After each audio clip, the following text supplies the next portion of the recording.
2025 में एक और बेहद रोमांचक कृति आ रही है जिसमें बायोहैजर्ड की नायिका मिला और मांसपेशियों वाले डेव ने साथ काम किया है। प्रलय के बाद की दुनिया और अजीबोगरीब खतरनाक जानवर निश्चित रूप से आपकी आंखों के सामने एक नया दृश्य प्रस्तुत करेंगे। ज्यादा नहीं कहेंगे, फिल्म शुरू होती है। बहुत साल पहले की एक बड़ी लड़ाई ने पूरे विश्व को खंडहर बना दिया और मृत्यु वर्षा के कारण बड़े क्षेत्र मानवों के लिए निषिद्ध क्षेत्र बन गए। सभी बचे लोग सुल्स बची हुई शहरों में शरण लेने को आने लगे। वे बाहरी दुनिया को खोई हुई जगह कहते हैं क्योंकि ऐसा कहा जाता है कि वहां विभिन्न प्रकार के विकृत जीव पैदा होते हैं। इस शहर के चर्च ने खोई हुई जगह से एक चुड़ैल को पकड़ लिया। कार्डिनल ने उसे तुरंत मौत की सजा देने का फैसला किया, लेकिन सभी ने चुड़ैल की भयानकता को कम आंका।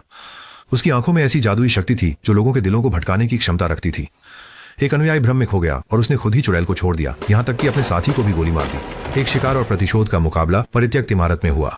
अंत में चुड़ैल ने अपनी फुर्तीले कौशल का सहारा लेकर रेड कार्डिनल को पराजित कर दिया और उसके जैसा करके उसे फांसी के फंदे पर लटका दिया। तभी से चुड़ैल एलिस की मजबूत छवि सभी के मन में गहराई से बस गई। जैसे ही उसकी प्रसिद्धि फैल गई, इस शहर की रानी खुद मिलने आई और सभी अनुचरों को हटा दिया। उन्होंने एलिस को एक इनाम वाला काम सौंपा, जो था खोई हुई भूमि में जाना और एक विशेष शक्ति वाले व्यक्ति को ढूंढकर उसकी ताकत रानी के लिए लेना। एलिस मन में इनकार करना चाहती थी, पर अंत में उसने तुरंत हाँ कर दी। रानी संतुष्ट होकर चली गई। उसके अंगरक्षक प्रमुख ने चुपचाप एलिस से संपर्क किया और एक और कार्य सौंप दिया, जिसमें रानी की सुपर पावर के वारिस की योजना को नाकाम करना था। तर्क से देखा जाए तो एलिस को आपस में विरोधाभासी कार्य नहीं लेने चाहिए, लेकिन बात आते आते उन्होंने सहमति में सिर हिला दिया। असल में जब एलिस को चुड़ैल की शक्तियां मिली तो साथ ही उन्हें एक शाप भी मिला, जो था हर किसी का अनुरोध नकारने में असमर्थ था।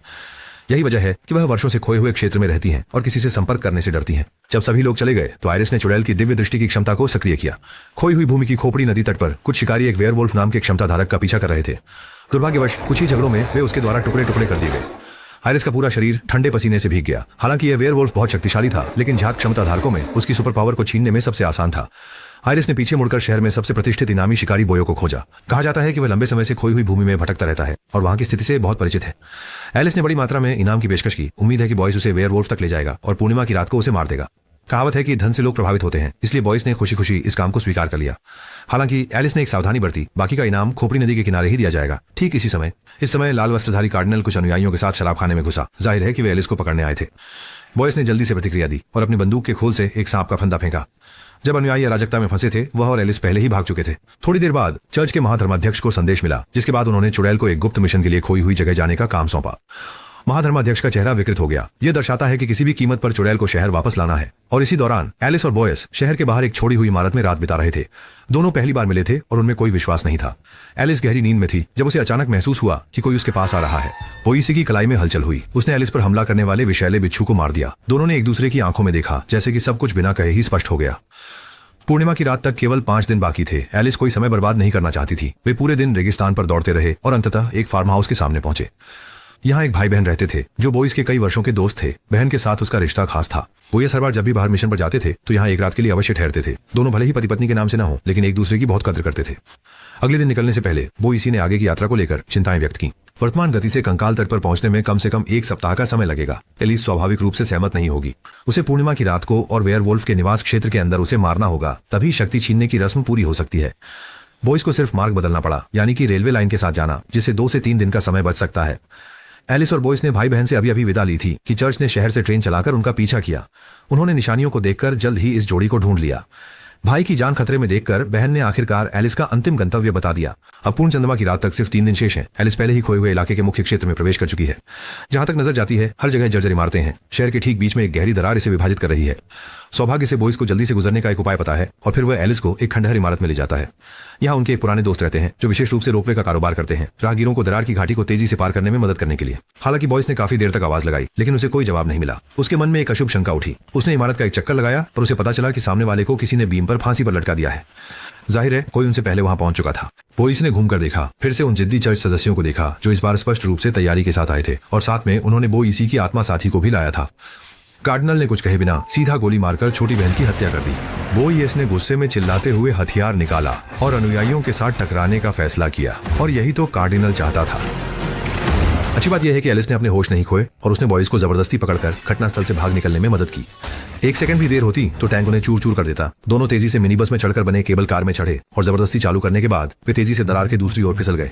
उत्साही अनुयायी बिना थके चलते रहे, जैसे टिड्डियों की तरह मिनी बस की ओर बढ़ रहे थे।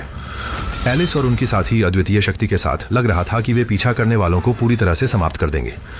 कार्डिनल के आदेश पर अनुयायियों ने तारों को काटना शुरू कर दिया। एक पलक झपकते ही मिडी बस केबल कार एक झूले में बदल गई और एलिस को साथ लेकर सामने की चट्टान तक पहुंच गई। बॉयस ने दोनों हाथों से कसकर पकड़ा जिससे वह गिर नहीं सके, लेकिन केबल इस भार को सहन नहीं कर सकती थी। जैसे ही मिडी बस गिरा, बॉयस ने दोनों हाथों से चट्टान के पत्थरों को पकड़ लिया। हालांकि वह पूरी तरह से खतरे से बाहर नहीं थे। दरार के उस पार लाल वस्त्रधारी कार्डिनल ने एक स्नाइपर राइफल निकाली और निशाना साधकर बेझिझक ट्रिगर दबा दिया।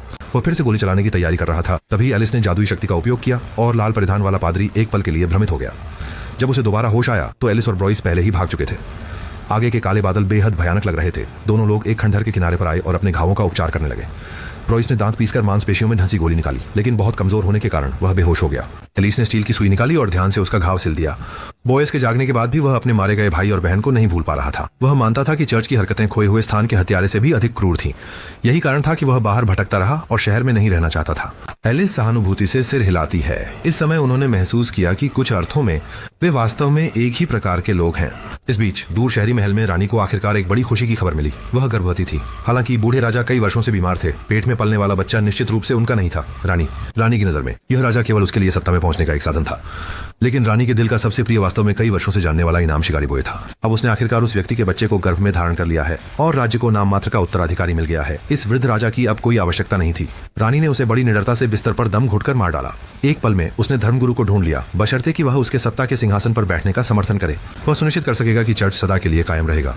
बाहरी तौर पर तो गुरु उसे तुरंत सहमति देता है, पर मुड़ते ही वह रेड बिशप को जल्द से जल्द एलिस को पकड़ने का हुक्म देने लगता है, ताकि वह रानी को जादूगरनी के साथ सांठगांठ करने के अपराध में अंधकार की गहराई में धकेल सके और गुरु इस शहर का रक्षक बन सके। इस समय पूर्णिमा की रात से सिर्फ 2 दिन बाकी हैं और ट्रेन की पटरियों के साथ दौड़ रहे एलिस और बॉयस को स्पष्ट रूप से महसूस हो रहा है कि पीछा करने वाले करीब आ रहे हैं। बॉयस ने सीधे शैतान के जाल के माध्यम से जाने का जोखिम उठाने का निर्णय लिया। कहते हैं कि यहाँ के राक्षस रात के समय प्रकट होते हैं और उनकी एकमात्र कमजोरी आग का डर है। इस रात को सुरक्षित रूप से बिताने के लिए बॉयस ने आसपास ईंधन छिड़क दिया। आधी रात के करीब एक के बाद एक भयावह राक्षस अंधेरे में प्रकट होने लगे और दोनों ने तुरंत आग जला दी। किसे पता था कि इन राक्षसों में बुद्धिमत्ता भी है। वे लकड़ी की सीढ़ियों की मदद से आग को पार करने की योजना बना रहे थे। एलिस ने तुरंत 2 धारी तलवार निकालकर बची हुई चीजों पर हमला किया, लेकिन सामान्य शारीरिक हमले का असर कम था। अंततः आग की शक्ति की जरूरत थी। दानव के नेता ने एक गर्वित मुस्कान दिखाई। वह ऊंचाई से कूदा और सीधे आग के घेरे में गिर गया। एलिस और उसके साथ के पास कोई उपाय नहीं था। निर्णायक क्षण में उसने फिर से भ्रमित करने की शक्ति चालू की। दानव का नेता सीधे खड़ा हो गया। एलिस ने मौका पकड़ा, हाथ आगे बढ़ाया और बड़ी मात्रा में आग उठी। भीषण विस्फोट के बाद राक्षस नेता और उसके अनुयायी सभी राख में तब्दील हो गए। जब सब कुछ शांत हो गया, बॉयस उलझन में था कि उसने आग की गर्माहट क्यों महसूस नहीं की। एलिस ने समझाया कि अभी की आग वास्तव में केवल एक भ्रम थी। जब अपमान है असली तो सच में जलकर मर जाएगा। और मानव शहर के महल में महंत महारानी को ताज पहनाने की रस्म कर रहे थे। सभी नागरिकों के सामने उन्होंने घोषणा की कि गर्भवती हैं। महारानी अस्थायी रूप से राजा की सभी शक्तियों को ग्रहण करेंगी। जब जनता से कोई प्रतिक्रिया नहीं मिली तो गार्ड के प्रमुख ने आकाश में गोली चलाई। तब जाकर नीचे से कुछ कमजोर बधाई की आवाज आई। महारानी गार्ड प्रमुख के प्रदर्शन से बहुत संतुष्ट थीं। वह तो ऊंचा नीचा जादुई आवाज निकला, चर्च का महा आर्चबिशप घमंडी और दबंग है। अगर उसे हटा दिया जाए तभी हम दोनों एक सुखी और समृद्ध जीवन जी सकते हैं। इससे स्पष्ट है कि यह रानी भी दिलों पर राज करने की माहिर है। इस समय पूर्णिमा की रात सिर्फ 1 दिन दूर है। बॉयस ने एलिस से कहा कि कल वे खोपड़ी नदी पहुंच जाएंगे। दोनों ने रास्ते भर कंधे से कंधा मिलाकर लड़ाई की। उनका रिश्ता अब पहले जैसा नहीं रहा। एलिस ने पहले ही इनाम देने की तैयारी की, लेकिन बॉयस ने सिर हिलाकर मना कर दिया। उसने एलिस को सलाह दी कि उसे यह मिशन छोड़ देना चाहिए। अभी भी वापस लौटने का समय है, लेकिन एलिस के पास कोई विकल्प नहीं था। उसे एक ही रास्ते पर चलते रहना पड़ा। अगले दिन सुबह सुबह जब दोनों एक सुरंग से गुजर रहे थे तो पटरियों ने अचानक हल्की सी कंपन की। स्पष्ट था कि चर्च के लोग पीछा कर रहे थे। एलिस के लिए भागना अब संभव नहीं था। उसने खुद को चारा बनने का फैसला किया। चर्च की ट्रेन को निसंकोच गति बढ़ाने के लिए प्रेरित किया। जब रेड कार्डिनल ने देखा कि आगे कोई रास्ता नहीं है तो तब तक बहुत देर हो चुकी थी। पूरी ट्रेन एक अनियंत्रित सांड की तरह सीधे हजारों फीट गहरी खाई में गिर गई। एलिस ने नीचे खड़े बॉयस को दोषी ठहराया। उन्होंने एक साथ मिलकर आखिरकार इन परेशान करने वालों से छुटकारा पा लिया। थोड़ी देर के बाद महायाजक को मिशन के असफल होने की खबर मिली। उसने सीधा अनुयायियों को बुलाकर रानी को सिंहासन से हटाने का निर्णय लिया, लेकिन यह नहीं सोचा था कि सेनापति पहले ही कार्रवाई करेगा और उसे मौके पर ही मार डालेगा। इस समय एलिस और बॉयसी अंततः अपने गंतव्य कंकाल तट पर पहुंच गए। चारों ओर देखने पर भूमि पर मानव कंकाल बिखरे हुए थे। यह कल्पना करना कठिन था कि इस वेयरवुल्फ ने कितने मानवों का शिकार किया था। बॉयसी ने फिर से एलिस को समझाया कि अभी भी वापस लौटना देर नहीं हुई है, तुम उसकी टक्कर की नहीं हो। एलिस ने कोई जवाब नहीं दिया, बल्कि अपनी उंगली पर चांदी के बनावट को संग्रहित किया। आज रात पूर्णिमा का समय है। वह पूरी तैयारी कर चुकी है। जब आसमान में चमकता चांद बादलों के पीछे से निकल आया, एलिस अचानक जोर से चिल्लाई। दरअसल उसे पहले से ही पता था कि बॉयस वही कुख्यात वेयरवुल्फ है। बिना कोई शक दिखाए उसके पीछे पीछे उसके अड्डे तक पहुंच गई थी, ताकि यहाँ पर शक्ति छीनने की रस्म पूरी की जा सके। बॉयस गुस्से में आसमान की ओर जोर से गरजा और उसका शरीर तेजी से बदलने लगा। हालांकि रिसने वाला खून चांदी जैसा सफेद था। कुछ ही देर में वह पूरी तरह से वेयरवुल्फ में बदल गया। एलिस ने एक बड़ा इशारा किया और अनगिनत उड़ते कौवों की कल्पना की जो तुरंत एक होकर ताकतवर वेयरवुल्फ से टकरा गए। बोइस यह भूल गया कि ये सब मात्र माया थी। एलिस ने मौके का फायदा उठाते हुए घातक वार किया, धारदार तलवार से वेयरवुल्फ के सीने को चीर दिया। इस तरह बोइस असंतुष्ट होकर गिर पड़ा। इस वक्त चांद बादलों के पीछे छिप गया। वह भी मानवीय रूप में लौट आया। एलिस ने मौका देखकर उसकी चोट का इलाज किया, लेकिन जल्दी ही उसे मोटी लोहे की जंजीरों से बांध दिया। यह स्पष्ट रूप से उसकी शक्तियों को छीनने की प्रक्रिया शुरू करनी थी। हैरान बॉयड के सामने एलिस ने समझाना शुरू किया कि वास्तव में शुरुआत से ही उसने त्यानियान की क्षमता से बॉयस की वेयरवुल्फ पहचान को जान लिया था। उसके बाद जब वह उसकी बंदूक की चोट का इलाज कर रही थी तो चुपके से उसके त्वचा के नीचे चांदी का सिक्का डाल दिया था। यह उसके रक्त में चांदी का जहर मिलाने के समान था।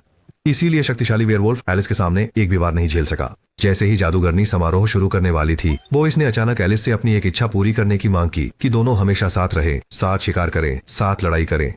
एलिस पर श्राप था, वह किसी की भी मांग को ठुकरा नहीं सकती थी। उसकी आंखों में संघर्ष दिखाई दिया। तभी चांद बादलों से बाहर आया और बोइस फिर से वेयरवुल्फ के रूप में बदल गया। अंत में एलिस ने खंजर चुभो ही दिया। वामेन बदलता है। एलिस घोड़े पर सवार होकर मानवनगर वापस आती है। निम्न स्तर के निवासी जैसे किसी उद्धारकर्ता को देखकर खुलकर उनके ऊपर अत्याचार करने वाले रक्षकों का विरोध करने लगते हैं। एलिस बिना किसी परवाह के महल में प्रवेश करती है। उसके हाथ में एक भेड़िए की खाल है। बस रानी को इस पर खून की बूंदें डालनी है और आज रात से पहले इसे पहनना है ताकि वह भेड़िए की शक्ति को प्राप्त कर सके। रक्षक प्रमुख कुछ गुस्से में है। मत भूलो, मेरा काम है रानी को अलौकिक शक्तियां प्राप्त करने से रोकना। एलिस ने कोई उत्तर नहीं दिया, बल्कि टोंगलिंग से रानी को यह कहने को कहा कि यह भेड़िए की खाल बाइस की है। अगले ही पल रानी भेड़िए की खाल को पकड़कर फूट फूट कर रोने लगी। यह जानना बोइसी तो उसकी सच्ची प्रेम था। रानी इनंगजे बनने की इच्छा रखती थी ताकि वह बोइसी के समान बन सके और वे साथ साथ रह सकें। लेकिन एलिसी ने बोइसी को मार डाला तो फिर उसके इनंगजे बनने का क्या अर्थ। जब सूर्य उगा, बोइसी की लंग भी धुएं में बदल गई और शक्ति हटाने का अनुष्ठान स्वतः ही निष्फल हो गया। बोइसी ने अपनी ताकत वापस पाली, लेकिन उसके चेहरे पर एक भयानक निशान अब मौजूद था। और यह सब कुछ आइलिसी की योजना के अनुसार हो रहा था, क्योंकि वह किसी का भी अनुरोध मना नहीं कर सकती थी। उसे सबकी मांग इसी तरह पूरी करनी पड़ी। एक दिन की मेहनत के बाद आइलिसी आखिरकार एक रात आराम से सोने जा रही थी। इसके बाद उसे दूसरों की शक्ति छीनने का अवसर मिला, लेकिन उसने खुद इसे छोड़ने का निर्णय लिया, जिसका मतलब है कि यह मांग भी पूरी हो गई। अब बॉयस और एलिस एक साथ शिकार करना चाहते थे। अब उनकी इच्छा भी पूरी हो गई। उपरोक्त सामग्री खोई हुई भूमि के बारे में है। यह फिल्म एक प्रसिद्ध उपन्यास से अनुकूलित की गई है, लेकिन दुर्भाग्यवश यह मूल उपन्यास के विषय दृष्टिकोण को पूरी तरह से पेश नहीं कर सकती।